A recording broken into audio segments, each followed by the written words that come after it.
Welcome back to the Built Simple podcast. Today I'm diving into a personal story that hit me like a ton of bricks while I was out skating with three of my kids this past weekend. It's funny how a simple family outing can spark a big aha moment about work, specifically how we manage our time and energy when working with insurance agents. So, whether you're a manager, a team leader, or just trying to juggle a busy day, this one's for you. Let's lace it up and get into it. So picture this. It's a weekend afternoon, and I'm at the ice rink with three of my kids. My oldest that was there that day, she she never really had ice skated a whole lot. She'd rollerbladed a lot. Me and her in the summertime, we rollerblade a lot around the neighborhood. And she's gotten really good at that. I mean, she's very quick. She keeps up with me. And we just kind of go flying around the neighborhood. So she'd never really ice skated though. We get to the ice rink and it was me, my wife and a few other people, and then the three of the younger children. And as I mentioned, the oldest, she was a little hesitant when she first got onto the ice. And then I told her, hey, look, this is nothing more than just rollerblading on ice. And like something like clicked in her head. And then she's just flying around the ice rink. She's having a good time, figuring things out and just doing really well. I mean, I couldn't believe how well she picked it up her first time, really her first time ice skating. I mean, she was just cruising all over the place. And then my middle child, she was doing okay.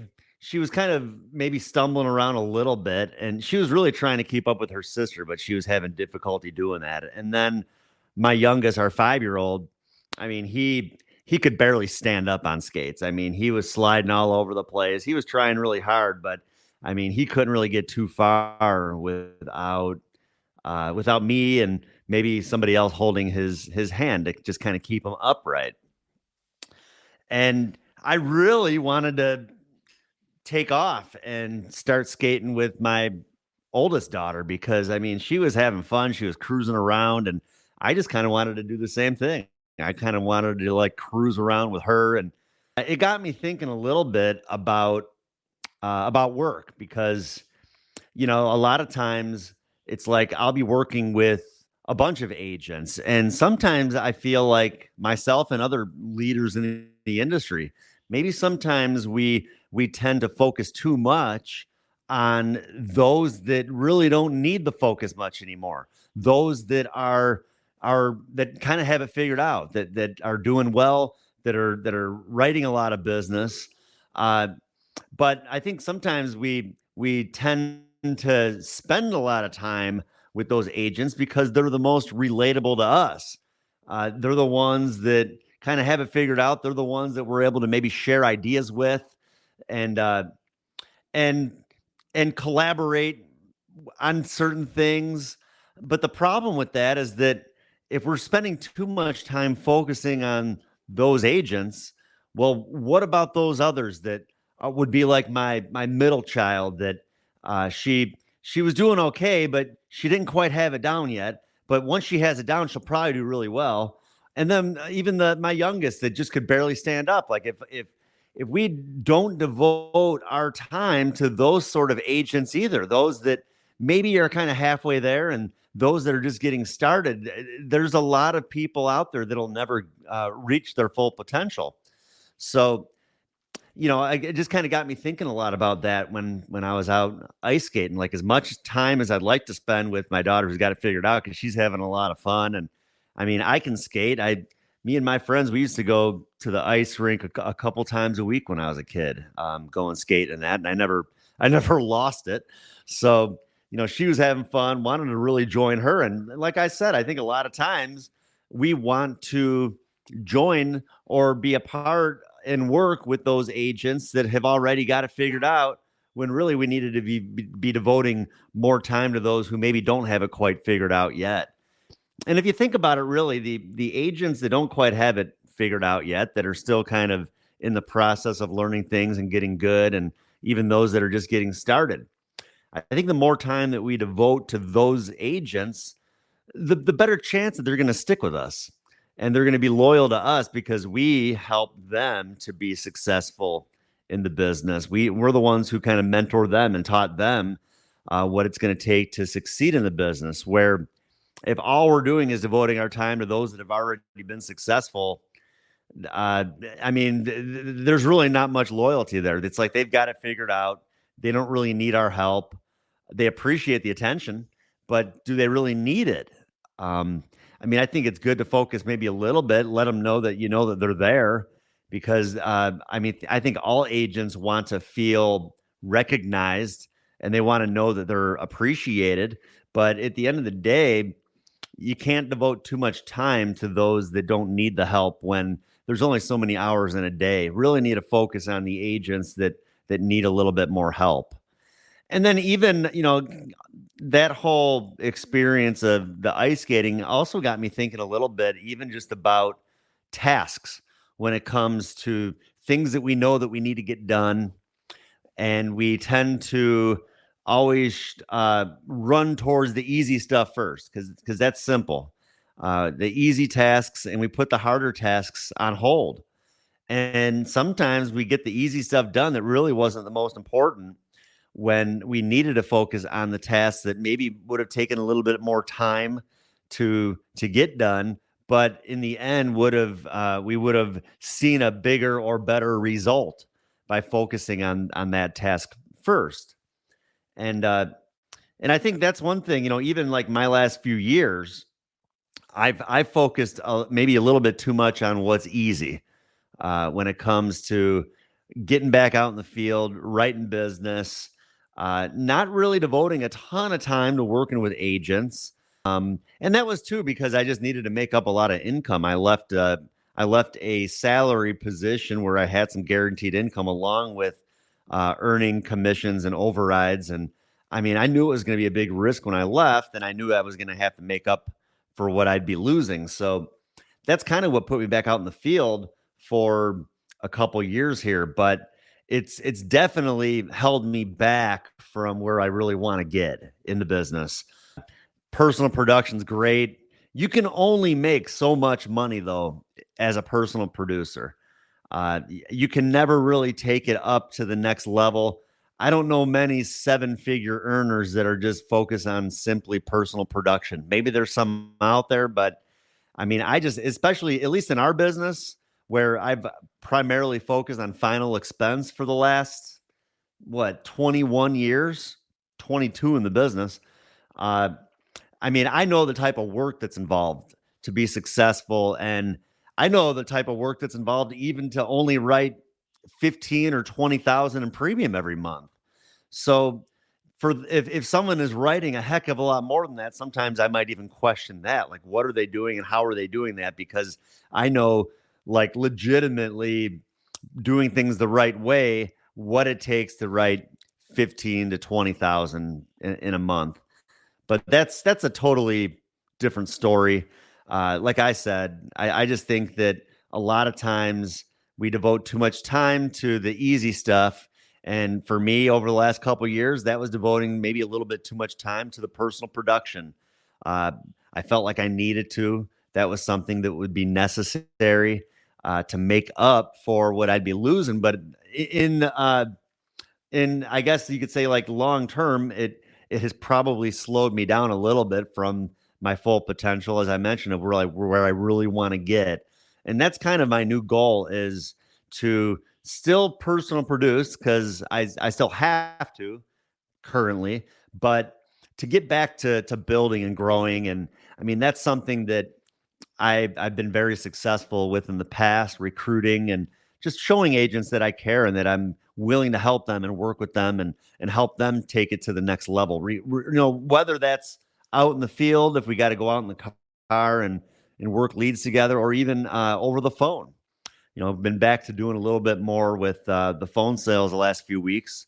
It's actually, I mentioned on the last podcast, it's been kind of nice to be home a little bit more, not out in the field nearly as much, but not seeing less of results.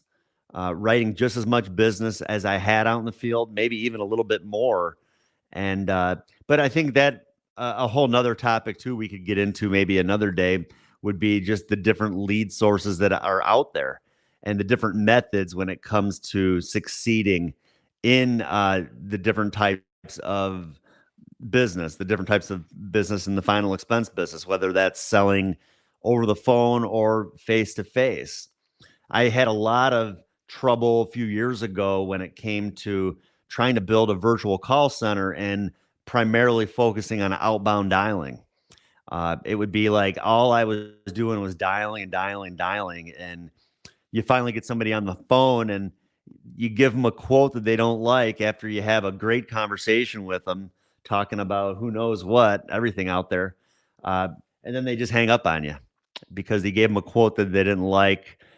All the rapport that you built and everything that was feeling so good, just like that, just flushed away. So I've been doing a little bit more now with inbound calls, uh, and that's been great. People calling in, requesting information, or at least wanting a quote, and talking to people that are ready to make a decision. So it's been so far it's been pretty good. But anyways, like I said, that's a whole nother topic. I do plan on having one of my colleagues or one of my buddies that I've been in business with for, well, I mean, I've known him for probably close to 10 years now. And he's done a lot with telesales over the last few years. I'm going to have him on one of the future podcasts here coming up. And we're going to talk a little bit about what he's done. He's building a call center. He's got a group of agents, and we're going to talk about his experiences and his successes, and he's stuck with it over the last few years. Where I went back out in the field, he actually kind of stuck with the phone sales and has done pretty well with it. So I'll have him on. But anyways, like I said, really the point I just wanted to get to today was focus and where we're putting our focus. And if you're a leader and you're leading people, make sure that you're not just focusing on those that have already succeeded, that have already made it, that you can collaborate with a lot and have a good conversation with because they're up to your level or close to it. Focus on those that want to get there. Focus on those that believe in you because of your success, and focus on those people that are going to listen to you and follow your lead because they know that in the end, by doing so, they will be successful.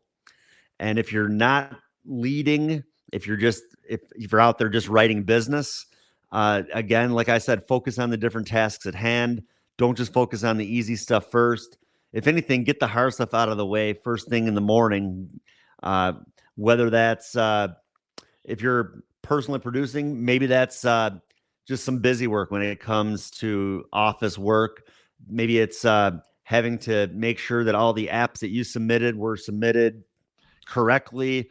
Maybe there's things that maybe need to be fixed. Maybe there's some correspondence with clients that you need to follow up on. I mean, that's like the stuff to me that's the busy work, the stuff that I don't feel like I'm going to make money because I've already made money making those sales. But if you don't keep up with that stuff, that's how you're going to lose your business too, because that business will fall off if you don't keep up with it. So again, the stuff that we don't want to do, maybe focus on that first in the day.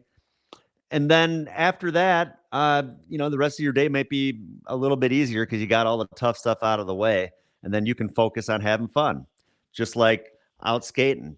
My 5-year-old, by the time we were done skating, he was upset. He was upset that we were done. He was upset that we were done because he was just starting to figure it out. He was just starting to figure it out, and he was starting to skate without anybody's help. And then the open skate was over. So now he's anxious to go back. When we were done, he's like, man, I want to go back. I want to come back every day. Because that's just kind of how he is too. Once he starts to figure something out, he just wants to keep going with it until he's got it figured out. So, but yeah, if I would have devoted maybe a little bit more time to him and not just focusing on racing around the rink with my daughter and focusing a little bit more on the other two that needed a little bit more help, by the end, they might maybe even have been a little bit further ahead with their learning how to skate. So, like I said, just kind of a little bit of an analogy there, but just kind of got me thinking how things can relate from personal life and business. But uh, yeah, as a leader, do what you can to help your people and focus on those that need the help the most and help them to develop and succeed, and they will be loyal to you for life. So hope you're doing great, and thanks again for listening or watching today our podcast, and feel free to comment, like, share, follow, and even if you have ideas for other episodes or if you'd want to be on the episode, feel free to reach out. Love to have you on, and we can talk about whatever you'd like to talk about. So thanks again, and good luck out there.